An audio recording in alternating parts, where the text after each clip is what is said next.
All right, I got it. Hi, everyone. Thanks for joining us.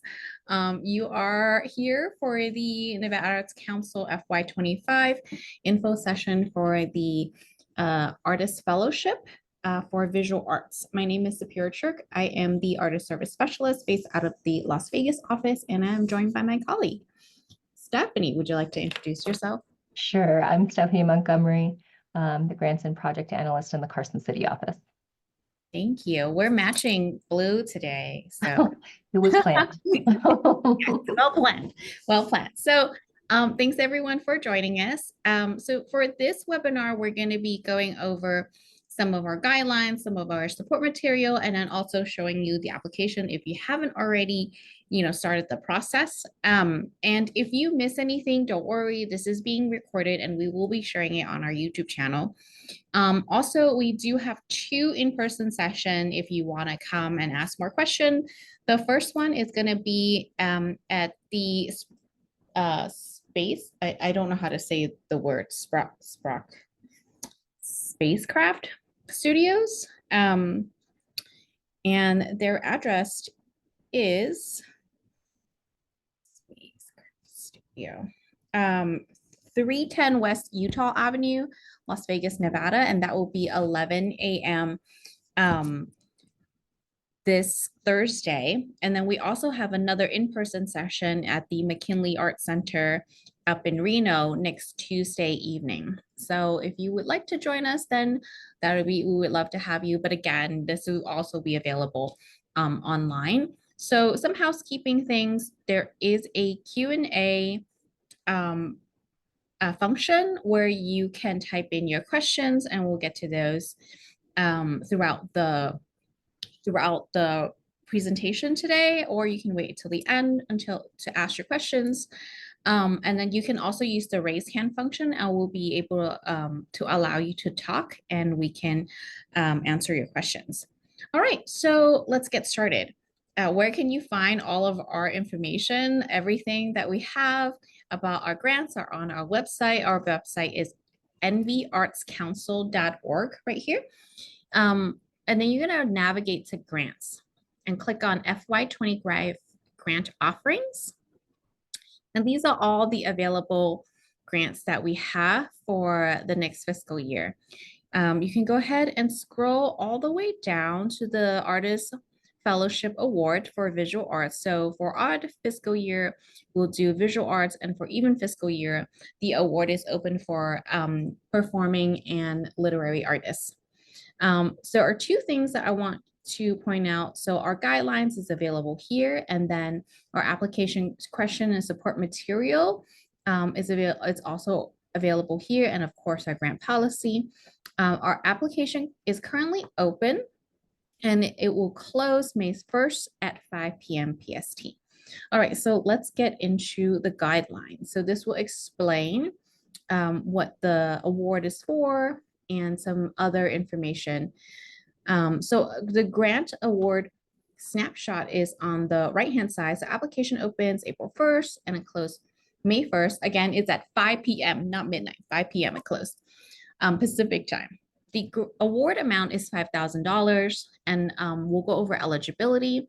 You become the Nevada Arts Council Fellow for the period July 1st, 2024 to June 30th, 2025. So essentially fiscal year 25. The staff contacts for this grant is Stefan Reed, who is located in the Northern office, and myself, and our contact information are right there. So I'm going to just briefly read some of the stuff here, some of the text here. So how the program works. The Artist Fellowship Award recognizes committed artists living in Nevada who demonstrate sustained excellence in their work and have reached pivotal moments in their artistic practice.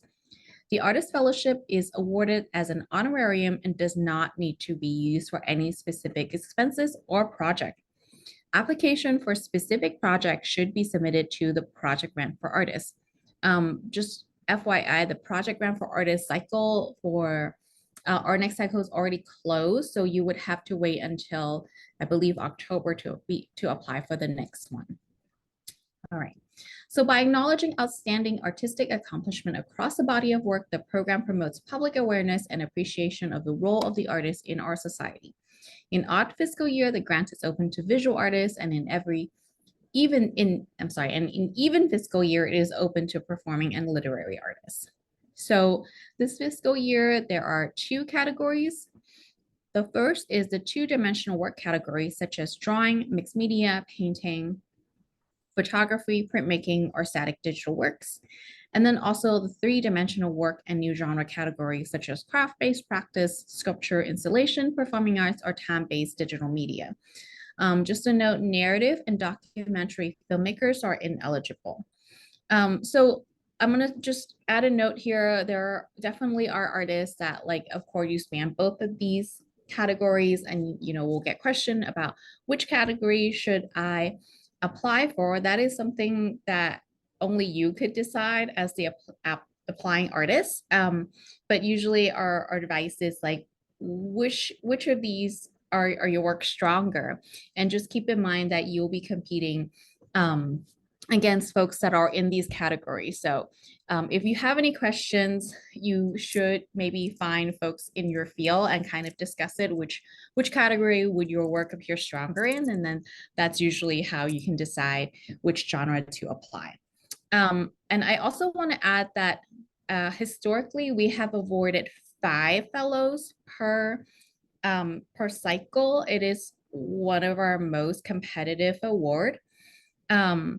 So yeah, there's a minimum of 5 awards, and last 2 cycles we did award 6 total, but historically it has been 5. All right, Stephanie, am I missing anything before I move on to eligibility? Cool. All right, eligibility. You must be a current Nevada resident and have been in resident for at least 1 year prior to the date of the application, and we'll go over what you can submit later. You must be a US citizen or have legal permanent resident status. You must be 21 years or older. You must not be enrolled as a degree-seeking student. So you can be enrolled in a college or classes, but not be degree-seeking. Individual applying for an artist fellowship must be actively participating in the discipline. Artists working in collaboration or in groups must apply as individuals, and artists who have previously received 2 or more fellowships from the Nevada Arts Council are ineligible. So again, the award amount is $5,000, and it will be distributed upon receipt of the signed awardee documents, or awardee must complete a final report online within 45 days of the end of their grant cycle to stay in compliance and remain eligible for future Nevada Arts Council grants and awards. So if you have any final report outstanding from perhaps like a project grant for artists, please complete those, because you're not eligible if you don't complete our final report in order for you to apply. All right, so any questions so far? I don't see any raised hands. I don't see any Q&A. Cool. All right, so we're going to move on to the review process and criteria. Artist Fellowship Awards applicant are evaluated using a concealed review process where each applicant is identified by a number for the purpose of panel discussion. A review panel will adjudicate and score eligible application using the following criteria.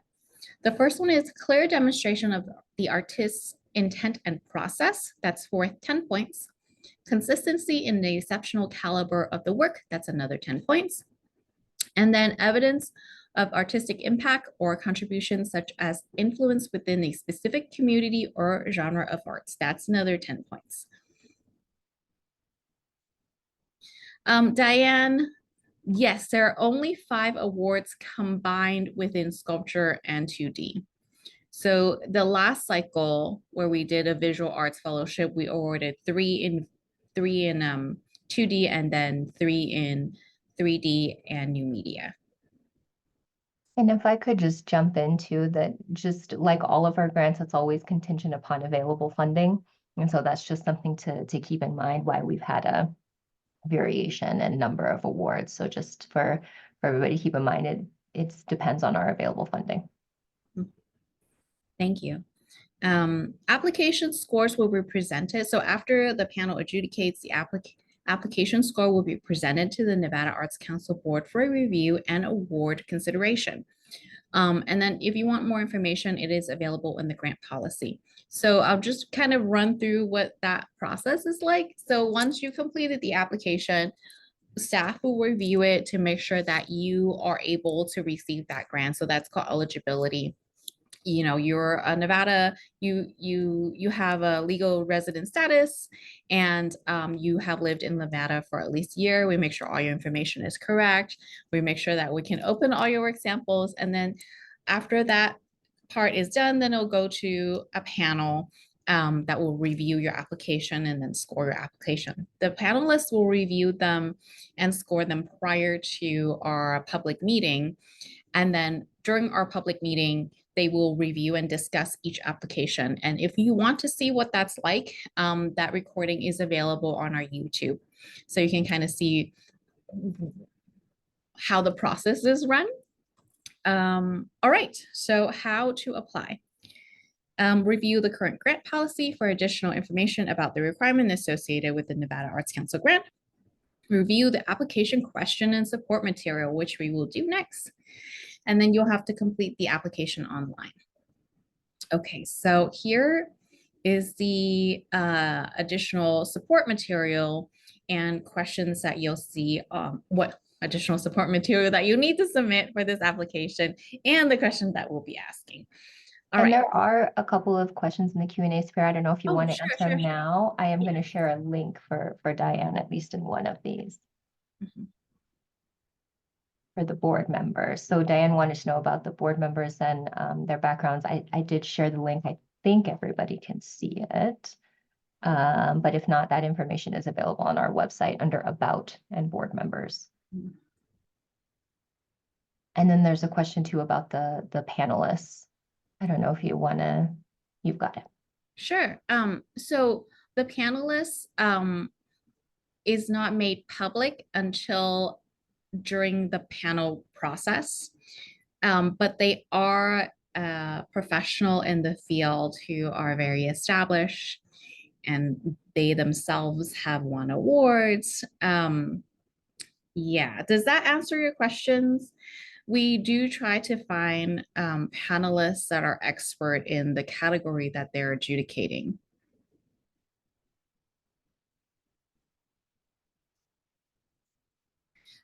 Yeah, so we do try to find um, art professionals that will be able to adjudicate in that category. So if it's a 3D or new media, we'll have a panel that is really diverse, and like perhaps one person is a sculptor, one person is an installation artist.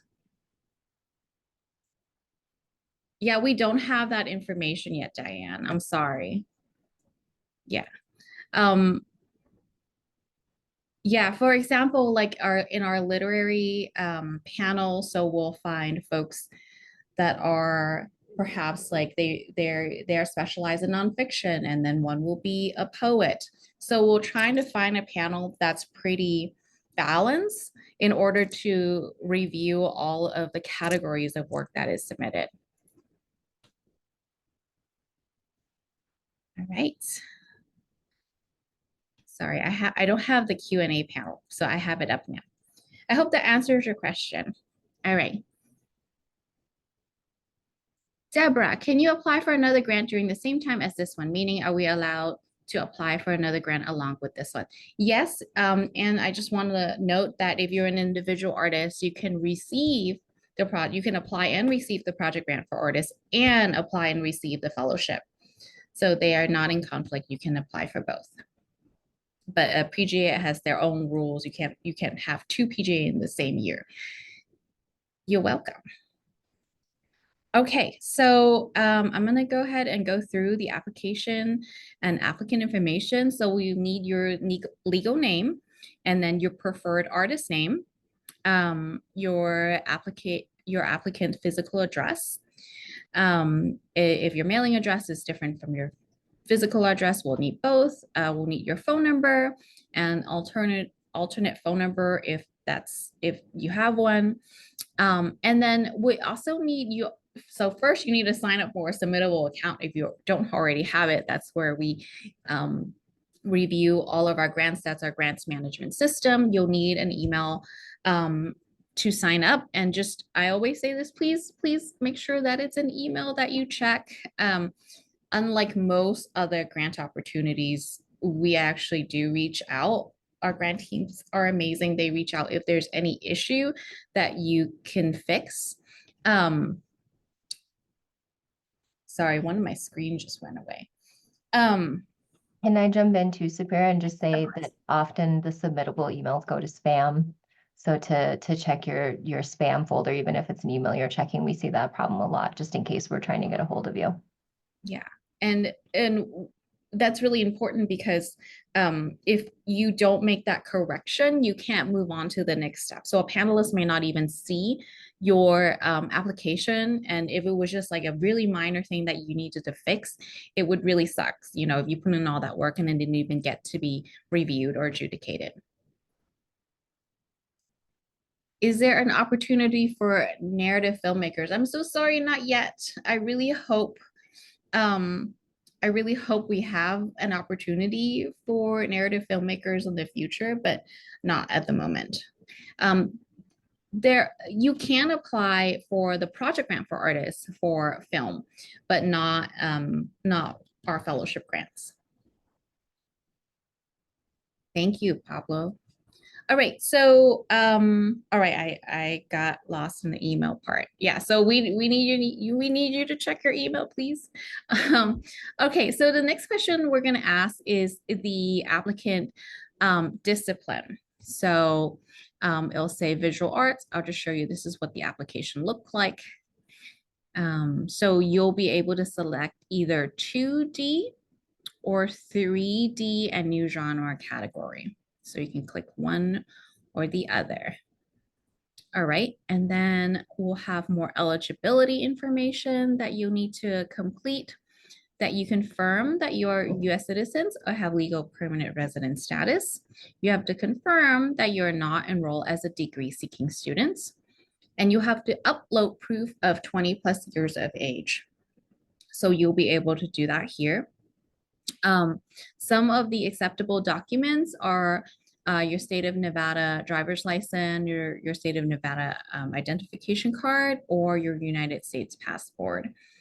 And then you also need to provide proof of having lived in Nevada for at least a year. So this, you can just, you know, if you got your driver license or ID card or your passport with your address on it a year, like at least a year ago, that's fine. You can just upload that. But if you don't have that, we will need other forms of documents such as like your utility bill, a pay stub, your vehicle insurance, or a lease agreement.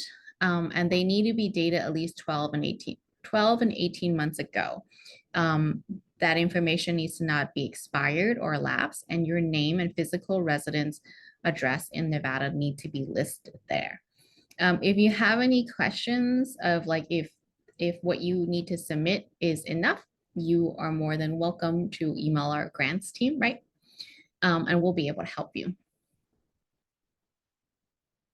Okay. Deborah, yes, you can use your driver's license twice. That's fine.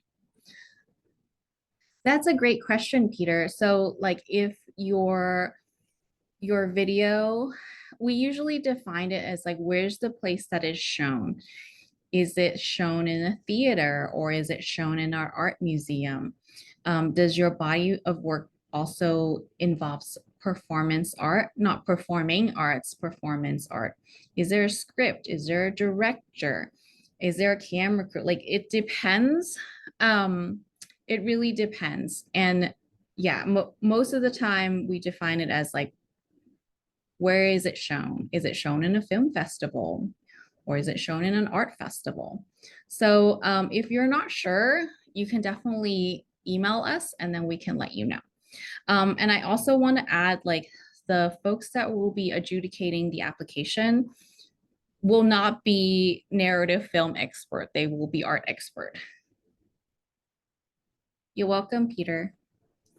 Okay, so next is your applicant statement and work sample. So let me go back to um, the application. Sorry, I'm like jumping between screens, but I think it'll be easier if I go through the document and then have you look at the application too. All right, statement and work samples. So I mentioned before, there are three review criteria the panel will be uh, adjudicating your application. So again, it's clear demonstration of the artist's intent and process, consistency in the exceptional caliber of work, evidence of artistic impact or contribution, such as influence within a specific community or genre of arts. So the first question it does ask, I understand that my name or any other identifying information may not appear in the below application statement and work samples section question. So um, just keep in mind that this is a concealed review process. So that is why we ask that you remove any name in the work that you submit.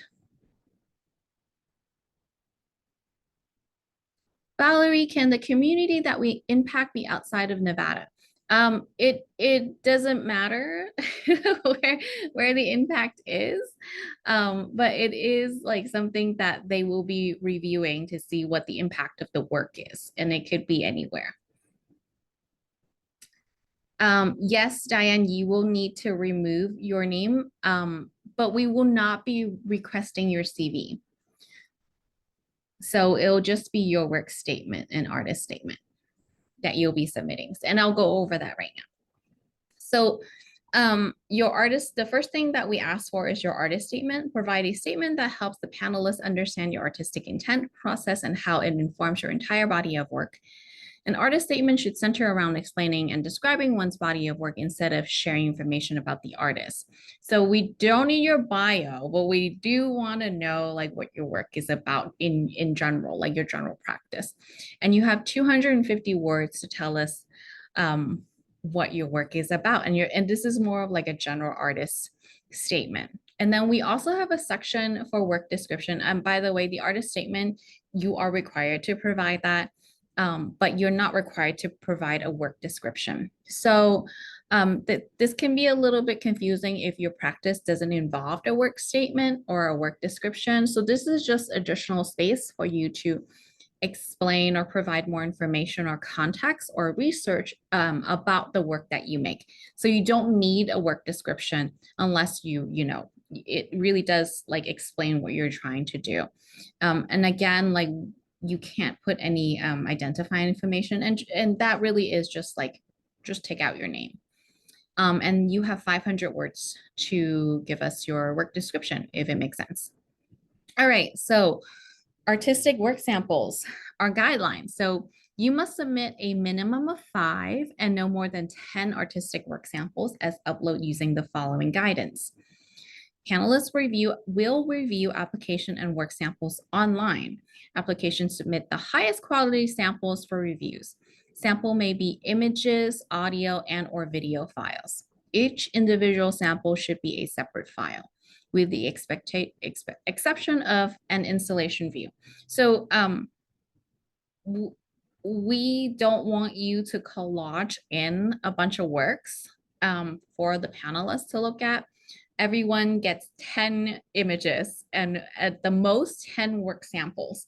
So if you're collaging in like multiple works, that's not fair. That's giving yourself more chances and more work for to be reviewed. So 10 works maximum. And if you want to include an installation view, if it makes sense, then you're able to do that. All right, so all audio and video sample may not exceed 10 minutes total combined for the entire application. Nancy, yes, a painter can submit a video sample of their work. That's fine. And then all samples must have been produced within the last 10 years. And if you remember the first paragraph, we really want to honor artists that are, really dedicated in the field right now. And so the next one is at least 2 sample must be produced in the last 2 years. We really want to support artists that are currently practicing art. Each sample must include the following information in the material. So we'll need your title of work, date completed, medium used, and the dimension of the artwork. All right, so here's some restrictions. Oh, by the way, we did add links if you are not familiar how to write artist statement or how to photograph your work. We do have links in the application to some of our workshops. They're free that you could use. That's a resource for you to use. All right, so restrictions do not include multiple artistic work samples in one file again. Please do not collage or combine. Combine several angles or multiple pieces within one image with the exception of installation view. So if you do installation work, of course, that makes sense. All right, samples should not include work produced during a degree seeking period. So we do not, this isn't a scholarship, so anything that you produce during a degree seeking period is not eligible to be used as work samples. Please do not submit any reviews, brochure, publicity material, marketing, promotion, public evaluation, letter of agreement, contracts, or anything like that. We don't need to see those things, or the panelists don't need to see those things. Do not include any identifying information in your sample with the following exception. If you have signed your work, such as a very small signature in the corner, that's fine. If it's really huge, then we're gonna have to either blur it out or crop it out. And then if you're unsure if there's any identifying information in your artistic work samples, you can reach out to us. If your name or any identifying information appears in any artistic work samples, your application may be disqualified. And I do want to add, like, if you're a performance artist, you use your body as part of your work, that's totally fine. Like we'll see your face, and that's because that's part of the piece. That's okay. We just don't want any other identifying information in the sample. So this is the area where you can upload the information, and you can see it'll click and open, and you'll be able to upload your work samples. And then after you upload the work samples, they'll give you information fields to fill out the information that we need. So the title of the work, the date, the medium, and dimension of the work. Please don't upload work samples where it's like a PDF and you have your title and date and all that stuff within the PDF. We want that separate. We just want the work, and then that information should be entered in submittable separately. All right, so I'm going to answer some question. Cyan, I work in many media. What if one or two are sculptures, but the rest are 2D? So you can upload like your entire body of work, but you have to pick the genre that you're applying to. I hope that's clear. So we totally understand that like artists don't work in just one medium, and that's fine, but you'll just have to pick a category.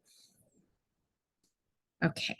Valerie, is the work statement supposed to relate specifically to the work sample submitted, that specific body of work, trying to distinguish it from the artist statement?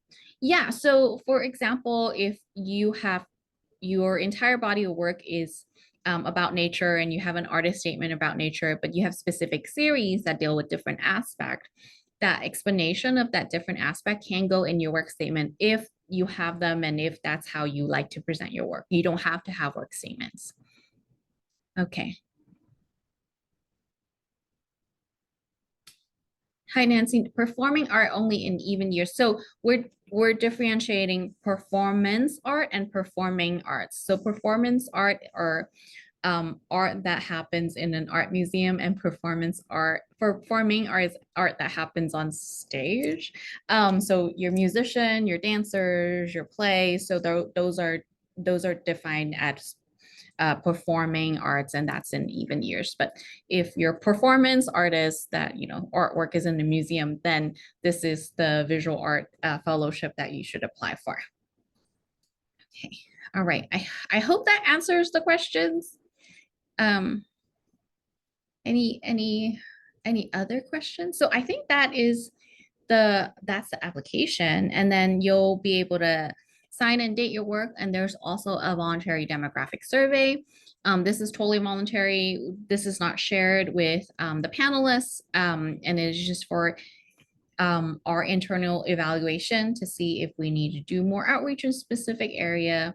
And you don't have to fill it out. You don't want to. Okay, Diane, do you think the submission will be considered weaker if all the samples are not related? That is not a question I can help you answer. That's up to you. And I would suggest, finding your colleagues in the field to review your application to see what they think. And you can also review some of our past panels recording to kind of gauge how things are read. But again, there are going to be different panelists. So one what we have recorded and what was important for those panelists in the past might not be the same for the panelists that we're going to have.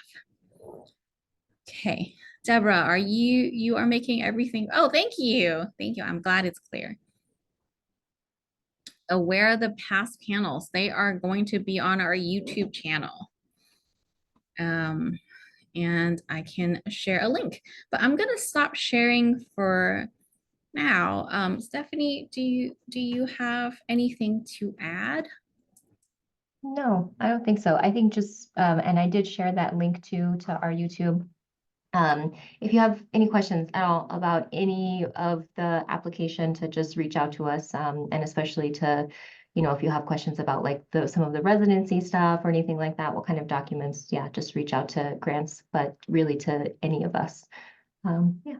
Yeah, thank you. Yeah, just we can't help you make a we can't provide value like how to make your application better, but we can clarify guidelines and eligibility questions. So, all right, I think that's it. Okay, you have Vision, you have a couple more questions. Okay. Okay, you know what? I see Valerie, you have your hand up. Okay. I'm going to Valerie, do you still have a question? I'm gonna allow you to talk, and then we can have Vision talk. Okay, can you hear me? Yes. Okay, yeah. So my question actually relates to sound or audio. So Mhm. I do installation, but it's made of multiple components. And a significant component of it is sound. I mean, it's very visually oriented, but I would say the sound part of it is significant, and I also describe it as sculptural. So it is sculpture, as well as installation. So I guess my question is, would it be since sound isn't really mentioned anywhere in this, except for you say you can provide an audio file in the work samples. I guess what I'm wondering is I know you said you can't provide any sort of value guiding here, but like, I'm trying to figure out whether I should provide any of the sound in my work samples. Yes. It's a significant work, but I don't know if it's taking up valuable space because it's not visual. Yeah. So, I guess my question is, because sound art, there are a lot of artists, visual artists that make sound art as part of their practice. My question to you is, would that piece that you create, would that exist in an art museum, or would that exist as like a performance, at a performance venue? Like, where does it exist? Is it interdisciplinary, or is it? Interdisciplinary, large public installation in big, huge, massive sites, Mhm. industrial sites. Okay. So the sound work is significant. Like if I had to pick if it was more visual, I would say it's more visual. But Mm-hmm. the whole, it's all of them together. Yeah. So it sounds like new media to me. So that would just falls into the 3D new media category. Um, is that your question? And you can upload videos of the thing that makes the sound, or just audio file. So it's up to you how you want to, present your work. Does that help answer your question? Yeah, kind of. I mean, I guess my question was, is the audio work relevant? Because this is you described this as a visual art, but you're including installation in there, which includes more things than visualness. Yes. Yes, what I'm saying is the audio work relevant or irrelevant? Like, should I include it or not? So In my I work, can't answer that question for you. So okay, so let's say we have a director of a prominent art museum as one of our panel. Let's say that. I'm not saying that is happening. Um, would they have the capacity to understand your work? of course. Okay, then yeah, that sounds good.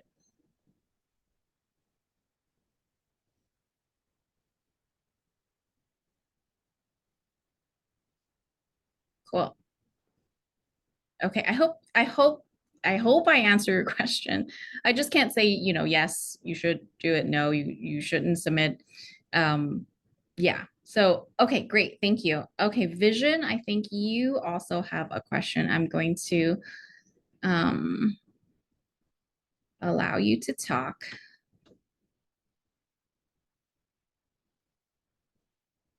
Okay, hello, can you hear me? Yes. Okay. You guys also have another Zoom workshop on April 23rd. Is that the same as what we're doing today? April 23rd? That was a typo that went out. Yes, that one is in person in Reno in the McKinley Arts and Culture Center. Okay, so that's Yeah. all right. That one's in person. Yeah. Okay. And then I was noticing the part where it says that you shouldn't show an award or a location. So my question was, I guess, related to a sample that might show, let's say, a mural or a sculpture that's in a location. So could that be like a disqualifying factor that kind of shows that it was possibly a commission or that it's showing the location? Is that a possible consideration for? No, no, as long as it's not like you're posing next to the mural, Hmm, it's fine. Yeah. I see. And sometimes artists have discussions where we try to figure out like the criteria. Is there any other criteria that's possibly like behind the scenes? No, our panelist needs to adjudicate your application based on the established criteria. I see. I see. And the NAC also has something to do with the selection process, or is it just the panelists? No, we do not have, staff do not have any ability to evaluate based except for eligibility. So the fact, you're Nevada residents, you've lived here for a year, you're not seeking a degree. So those things are the only thing that we can review. Everything else is evaluated by the panelists. And then so I did mention like the panelist has a recommendation for the board to approve. So the board needs to approve it, but they'll review all the comments that are provided during the panel meeting. And then they have so far confirmed and affirmed the panelist selection. Is that You clear? you, Yeah, you is did that what you you're did asking? clear that up. Thank you very much. And thank you for the presentation of the workshop. Thank you. You're welcome. I hope it was helpful. Um, all right. Diane, I'm going to let you, I'm going to answer your question. Does the board weigh in? So usually we have a board chair, our panel review meeting, so they are present to ensure that our process and our, what is that word I'm looking for? Our process and guidelines are adhered to. So a board member is present during the discussion And in the absence of, if nobody's available, then our executive director will sit on as the chair to review the process. I hope that answers your question. Yeah, but they do not influence they do not influence or participate in the review or the adjudication of each application. They are not allowed to do that. So only the panelists are allowed to evaluate. Valerie, so our panelists have been mostly outside of Nevada to ensure equity. But we have there have been feedback that we should include a Nevada-based panelist. So we have been trying to find a good mix of panelists that are both in-state and out of state. All right. I'm glad it's helpful, Diane. All right. Are the panel is pulled from across the country? Yes, yes, they are pulled across. So we try to have like one in state, but we're not always able to do that. So most of our panelists for our fellowship are out of state. You prefer out of state? Well, thanks for the feedback. Okay, so our last chance for questions.